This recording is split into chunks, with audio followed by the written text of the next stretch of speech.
Hello my dear.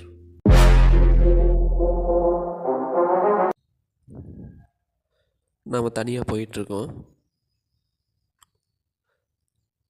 திடீர்னு பயங்கர sound கேட்குது.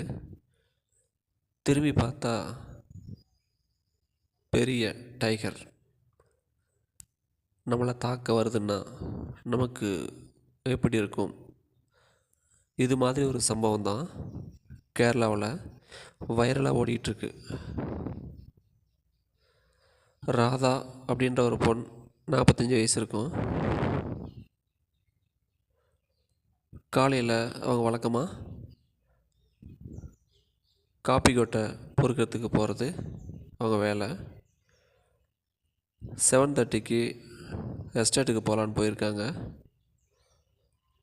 இவங்க எஸ்டேட்டுக்கு சுற்றிக்கிட்டு போகிறதில்ல, எஸ்டேட்டுக்குள்ளே போகிறதுக்கு ஒரு ஷார்ட்கட்டாக வழி வச்சுருக்காங்க, அதில் போயிருக்காங்க.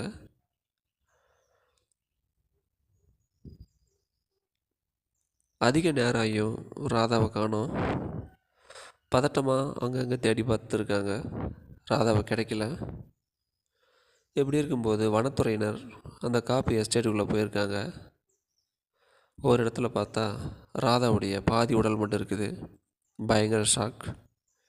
இந்த விஷயம் தெரிஞ்சு அந்த ஊர் மக்கள்லாம்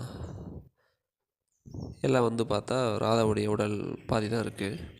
உடலை வாங்க ராதாவின் சொந்தக்காரர் மறுக்கிறாங்க. இந்த பிரச்சனை ஒரு பக்கம் போயிட்டு இருந்தாலும் அந்த புலி அடுத்தது யாரை தாக்கும் அப்படின்ற ஒரு பிரச்சனை வேறு இருக்குது.